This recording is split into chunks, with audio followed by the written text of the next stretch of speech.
95 news ప్రతిక్షణం ప్రజాక్షేమం కోసం బులెటిన్ల ముందుగా హెడ్లైన్స్ చూద్దాం.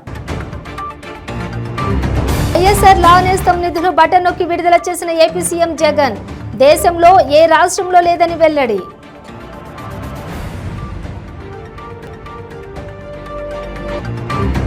సూర్యాపేటలో కొనసాగుతున్న సీఎల్పీ నేత భట్టి విక్రమార్క పాదయాత్ర సంఘీభావం తెలిపిన పొన్నం ప్రభాకర్, బలరాం నాయక్. సెక్రటరియట్లో విధులు నిర్వహిస్తున్న మంత్రి పువ్వాడ అజయ్, రవాణా శాఖలో ఆన్లైన్ విధానం తదితర అంశాలపై సమీక్ష. వనపర్తి పోలీస్ శాఖ ఆధ్వర్యంలో భారీ ర్యాలీ, యువత మాదక ద్రవ్యాల వినియోగానికి దూరంగా ఉండాలన్న అడిషనల్ ఎస్పీ షాకీర్ హుసేన్.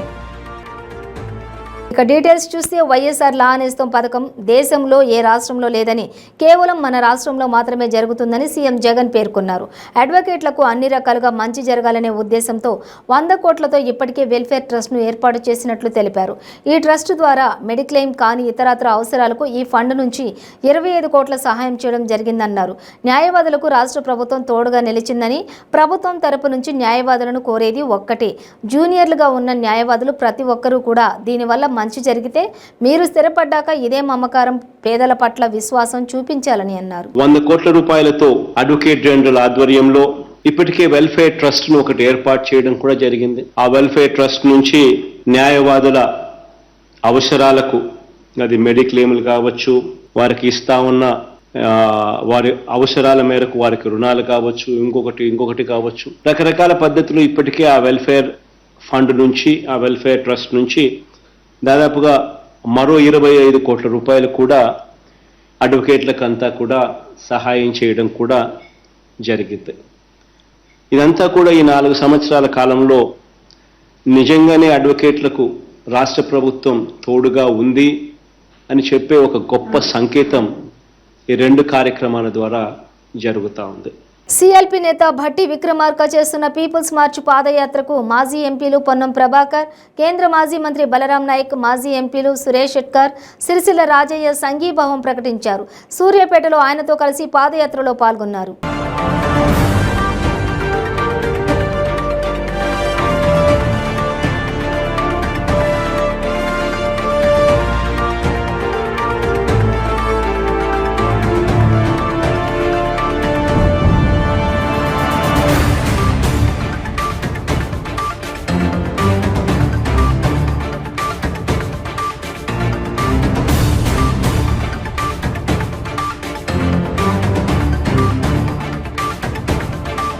రవాణా శాఖ మంత్రి పువ్వాడ అజయ్ కుమార్ సెక్రటరియట్లో తన విధుల్లో పాల్గొన్నారు.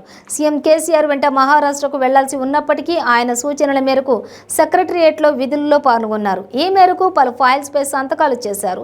రవాణా శాఖలో కొనసాగుతున్న సేవలు, నూతనంగా చేపట్టిన ఆన్లైన్ విధానం తదితర అంశాలపై తన పర్సనల్ సెక్రటరీ కిరణ్ కుమార్ను వివరాలు అడిగి తెలుసుకున్నారు.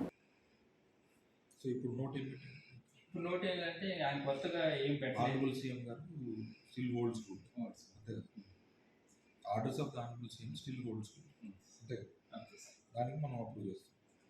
అంటే మళ్ళీ రీకన్సిడరేషన్ ఏం లేదు, ఆయన కొత్త గ్రౌండ్స్ ఏం పెట్టలేదు సార్ మరి రీకన్సిడరేషన్కి. అయినా కూడా సీఎం గారి అప్రూవల్ కూడా అయింది. డిపార్ట్మెంటల్ యాక్షన్ కూడా లేదు, ఏ యాక్షన్ లేదు. అంతర్జాతీయ మాదక ద్రవ్యాల దుర్వినియోగం, అంతర్జాతీయ మాదక ద్రవ్యాల వ్యతిరేక దినోత్సవాన్ని పురస్కరించుకుని వనపర్తి పోలీస్ శాఖ ఆధ్వర్యంలో భారీ ర్యాలీ నిర్వహించారు. వనపర్తి జిల్లా కేంద్రంలోని పాలిటెక్నిక్ కళాశాల మైదానంలో వనపర్తి పోలీస్ శాఖ ఆధ్వర్యంలో ఏర్పాటు చేసిన అంతర్జాతీయ మాదక ద్రవ్యాల దుర్వినియోగం అంతర్జాతీయ దినోత్సవం కార్యక్రమంలో ముఖ్య అతిథిగా పాల్గొని వనపర్తి మున్సిపల్ చైర్మన్ గట్టు యాదవ్తో కలిసి అడిషనల్ ఎస్పీ షాకీర్ హుసేన్ మాదక ద్రవ్యాల దుర్వినియోగానికి వ్యతిరేకంగా జెండా ఊపి ర్యాలీని ప్రారంభించారు. నేటి తరాన్ని మాదక ద్రవ్యాల నుంచి పరిరక్షించేలా ఏటా అంతర్జాతీయ మాదక ద్రవ్యాల వినియోగం, అక్రమ రవాణాకు వ్యతిరేకత దినోత్సవాన్ని నిర్వహిస్తున్నారు. దీంట్లో భాగంగా అనకాపల్లిలో జిల్లా కలెక్టర్ రవి పటాన్ శెట్టి, జిల్లా ఎస్పీ మురళీకృష్ణ ఆధ్వర్యంలో అవగాహన ర్యాలీ జరిగింది. ఈ ర్యాలీలో విద్యార్థులు పాల్గొన్నారు. ఈ సందర్భంగా జిల్లా కలెక్టర్ మాట్లాడుతూ మాదక ద్రవ్యాలు నిరోధకానికి ప్రతి పౌరుడు కూడా ముందుకు రావాలని కోరారు. సూక్ష్మ స్థాయి నుండి నిఘా పెట్టి పోలీసులకు సమాచారం అందించాలని సూచించారు. మాదక ద్రవ్యాల నిర్మూలనలో ఆంధ్రప్రదేశ్ ముందుండాలని సూచించారు. విద్యార్థులు మాదక ద్రవ్యాల నిరోధకానికి సహకరించాలని కోరారు.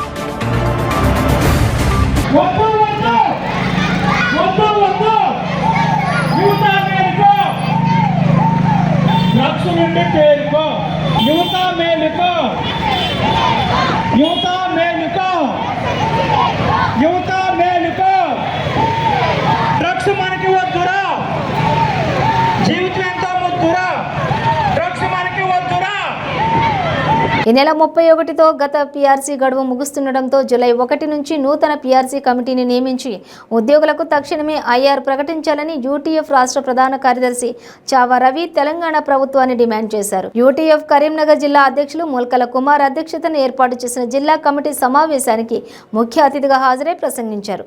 ఉపాధ్యాయుల బదిలీలపై కోర్టులో స్టే ఉన్నందున ప్రభుత్వం తరపున బలమైన వాదనలు వినిపించి స్టేను తొలగించి ఉపాధ్యాయుల బదిలీలు చేపట్టాలన్నారు. లేదంటే ఎలాంటి ఆటంకాలు లేని పదోన్నతులైనటువంటి చేపట్టాలని ప్రభుత్వాన్ని డిమాండ్ చేశారు. కేజీబీవీ ఉపాధ్యాయులకు కనీస వేతనాన్ని అమలు చేయాలని, కేజీబీవీలో ఖాళీలు ఉన్నందున ఉపాధ్యాయులకు 2వ దఫా బదిలీలు అవకాశం కల్పించి పారదర్శకంగా నిర్వహించాలన్నారు. యుఆర్ఎస్లకు పక్కా భవనాలు ఏర్పాటు చేసి 10వ తరగతి వరకు అప్గ్రేడ్ చేయాలన్నారు. సంబంధించినటువంటి ఇష్యూస్ ఎక్కువ వచ్చినాయి. వాటిలో ముఖ్యంగా చూసినప్పుడు బీసీ వెల్ఫేర్ టైమింగ్స్ ఒక ఇష్యూ ఉంది. తర్వాత ఈ కరీంనగర్ ఎలాంటి డెప్యుటేషన్స్ విషయంలో సార్ మాట్లాడుతూ అంటే గౌతమరి ఇచ్చేస్తే వెనక్కుండి స్కూల్ షిఫ్ట్ కాకుండా చూసారనే ఫీలింగ్ ఏదైనా ఉంటే చేస్తుండొచ్చు. దాన్ని ఏదైనా ఉంటే మాట్లాడి క్లియర్ చేసే ప్రయత్నం చేద్దాం.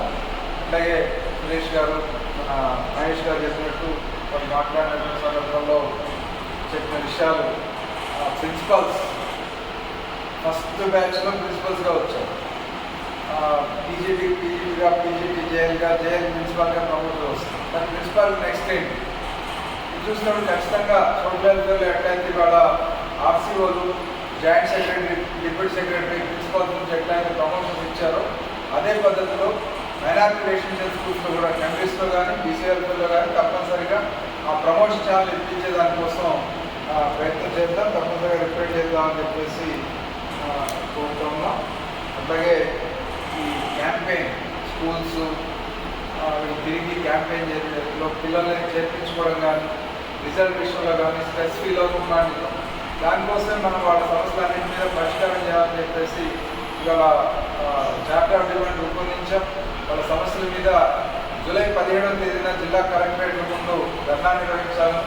ఆగస్టు 5వ తేదీన స్టేట్ లెవెల్లో మహాధర్నా నిర్వహించాలని చెప్పేసి ఆల్ రెసిడెన్షియల్ స్కూల్ సంబంధించి కూడా చేస్తూ ఉన్నాం. దానికన్నా ముందు స్కూల్ లెవెల్లో కన్వీనర్, కో కన్వీనర్ ఏర్పాటు చేసుకోవాలి. ఆ తర్వాత డిస్ట్రిక్ట్ లెవెల్లో ఎంఎస్కి ఒక డిస్ట్రిక్ట్ కమిటీ, కన్వీనింగ్ కమిటీని ఏర్పాటు చేసుకోవాలి. ఎంజేపీకి ఒక కమిటీ, అట్లా ఏ మేనేజ్మెంట్ కమిటీస్ని ఏర్పాటు చేసుకోవాలి. ఈ పనంతా కూడా అధ్యక్ష కార్యదర్శులు ఆ స్కూల్స్ విజిట్ చేసి చేయాలనేటువంటి అవసరం ఉంది. ఆ పని కూడా చేయాలి. స్పౌస్ కేసెస్ ఏవైతే ఉన్నాయో మిగిలిపోయినాయి, స్పౌస్ కేసు తప్పనిసరిగా పరిష్కారం చేయాల్సినటువంటి అవసరం ఉంది. ఇప్పటికే ప్రభుత్వం హామీ ఇచ్చింది. ట్రాన్స్ఫర్ ప్రమోట్స్ అయిపోయిన వెంటనే అవి టేకప్ చేస్తామని. ఆ రకంగా ఎవరైతే మిగిలిపోయిన 1500 మంది ఎస్జిటీస్ ఎవరైతే ఉన్నారో వీళ్ళందరినీ కూడా వెనక్కి తీసుకొస్తామని చెప్పేసి, ట్రాన్స్ఫర్కి అవకాశం లేకపోతే కనీసం డెప్యుటేషన్ అయినా ఇస్తామని చెప్పి కూడా అనేక సందర్భాల్లో చెప్పుకున్నారు. అది చేయించే ఏర్పాట్లు చేద్దాం. దాంతోపాటు లోకల్ స్టేటస్ నష్టపోయినటువంటి వాళ్ళు ఎవరైతే ఉన్నారో దాదాపు 5000 మంది ఉన్నారు. ఇవాళ 28,000 ఉపాధ్యాయ పోస్టు ఖాళీగా ఉన్నాయి రాష్ట్రంలో.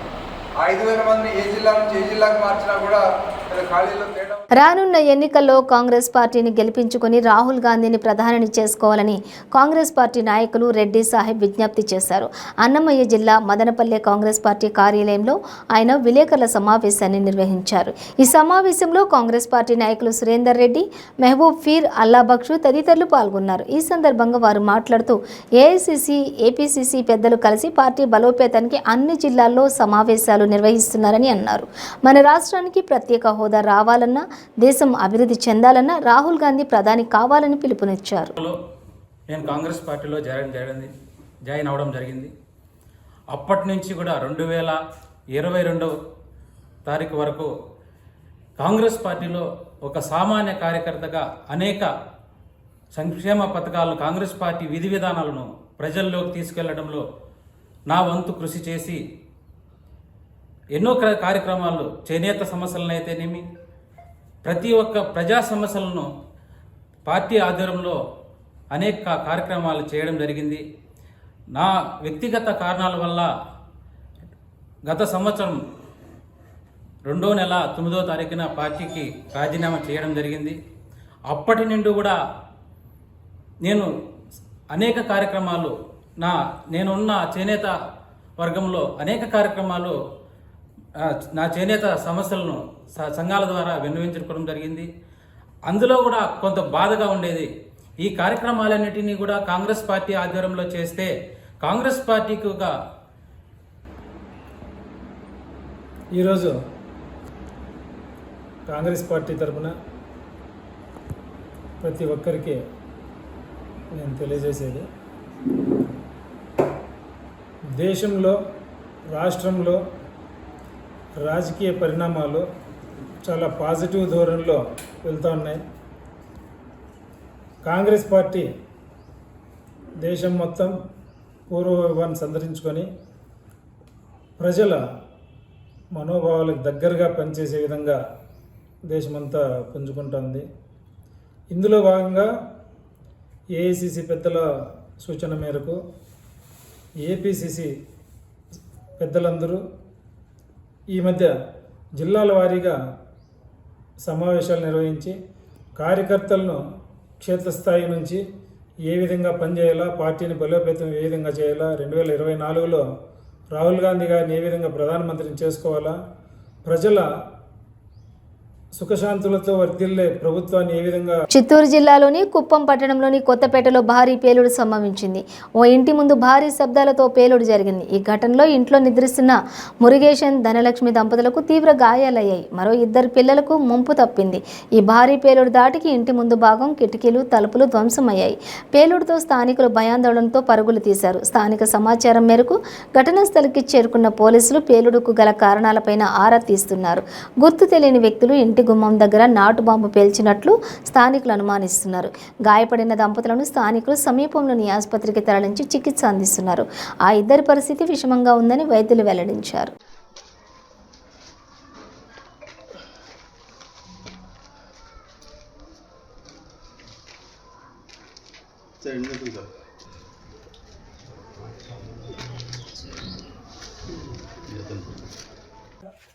అంటే మరీ షార్ప్ ఇది ఏం కాదు పడిండేది, ఏదో దీంట్లో క్లీన్ చేస్తే కానీ మనకి ఏదైనా రవ్వలు ఉంటే తెలుస్తుంది. దీంట్లో చూడ బ్రో కింద ఏమైనా చూసినా సార్ అప్పుడే అట్లా ఏం చూడ చెక్క పీసులు, చూడ తలుపు పీసులు, రాళ్ళు, మట్టి రాళ్ళు, ఈ చెక్క పీసులు. ఈ చెక్క కూడా వచ్చి తగిలి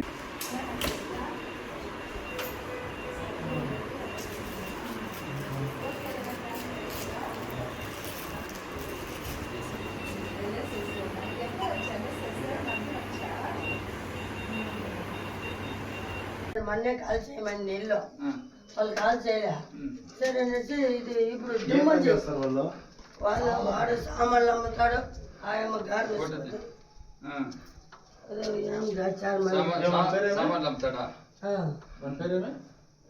మురి 1980వ సంవత్సరంలో కాకినాడ రామారావుపేట ప్రధాన కార్యాలయంగా ప్రారంభించబడి 18 శాఖలతో 43 సంవత్సరములు విజయవంతంగా పూర్తి చేసుకుని 44వ సంవత్సరంలోకి అడుగు పెడుతున్న కాకినాడ కోఆపరేటివ్ టౌన్ బ్యాంకు లాభాల బాటలో పయనిస్తోందని బ్యాంకు చైర్మన్ చిట్టూరి రవీంద్ర తెలిపారు. గత ఆర్థిక సంవత్సరాల లావాదేవీల నివేదికను వెల్లడించారు. రాష్ట్ర వ్యాప్తంగా 46 సహకార కోఆపరేటివ్ బ్యాంకులు ఉండగా కాకినాడ కోఆపరేటివ్ టౌన్ బ్యాంకు 1722 కోట్ల రూపాయల టర్నోవర్ సాధించి ద్వితీయ స్థానంలో నిలిచిందన్నారు.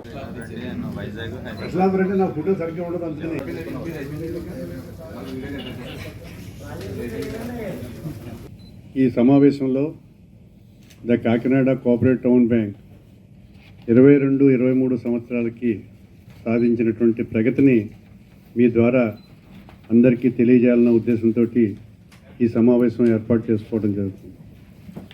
కాకినాడ ఈ బ్యాంక్ 1980లో స్టార్ట్ చేసి 18 బ్రాంచులతో 43 సంవత్సరాలు విజయవంతంగా పూర్తి చేసుకుని 44వ సంవత్సరంలోకి మనం వెళ్తున్నటువంటి సంగతి మీ అందరికీ తెలియపరుస్తున్నాం. ఆర్బీఐ గైడ్లైన్స్ ప్రకారంగా మనం ఆంధ్రప్రదేశ్లో 46 బ్యాంకులు ఉంటే అతిపెద్ద బ్యాంకుగా 2వ స్థానంలో ఉన్నామని చెప్పేసి మీ అందరికీ నేను తెలియపరుస్తున్నాను.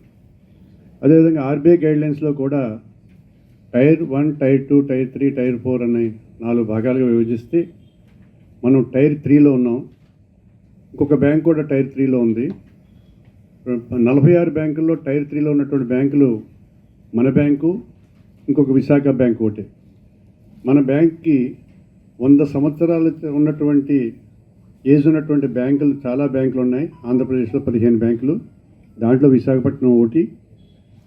మిగిలిన బ్యాంకులు అన్నిటికన్నా విశాఖ బ్యాంకు తప్పిస్తే మిగిలిన బ్యాంకులు అన్ని బ్యాంకుల కన్నా మనం 44 సంవత్సరాల దీంట్లో మనం సెకండ్ ప్లేస్లో ఉంటాం. అది కూడా టైర్ 3లో ఉంటాం. మనందరం కూడా గర్వించవలసిన విషయం. అదేవిధంగా బ్యాంక్ ఆర్థిక పరిస్థితి చూసినట్లయితే 31/3/23కి 1039 కోట్ల 13 కోట్లు, లోన్స్ 682.82 కోట్లు, ఇన్వెస్ట్మెంట్స్ 444.56 కోట్లు ఉన్నవి. గవర్నమెంట్ సెక్యూరిటీస్లో 315.19 కోట్లు, ఇతర బ్యాంకుల్లో 129.37 కోట్లు బ్యాంకుల్లో కలవు.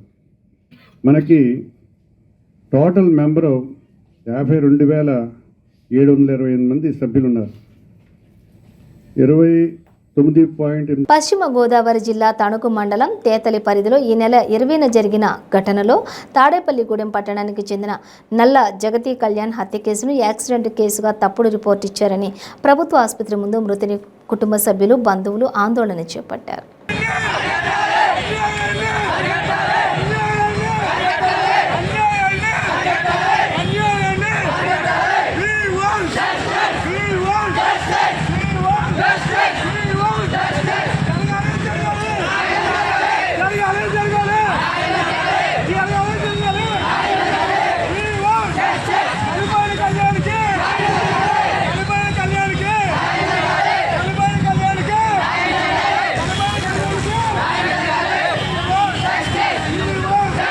బులెటిన్ ముగించే ముందు హెడ్లైన్స్ మరోసారి. వైఎస్ఆర్ లా నేస్తం నిధులు బటన్ నొక్కి విడుదల చేసిన ఏపీ సీఎం జగన్, దేశంలో ఏ రాష్ట్రంలో లేదని వెల్లడి.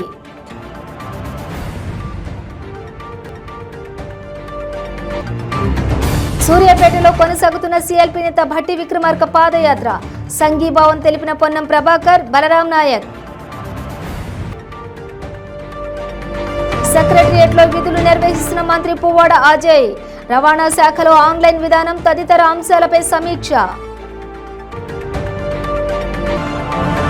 వనపర్తి పోలీస్ శాఖ ఆధ్వర్యంలో భారీ ర్యాలీ, యువత మాదక ద్రవ్యాల వినియోగానికి దూరంగా ఉండాలన్న additional SP Shakir Hussain. Welcome back to 95 news. ఇవి బులెటిన్ డీటెయిల్స్. చూస్తూనే ఉండండి 95 న్యూస్.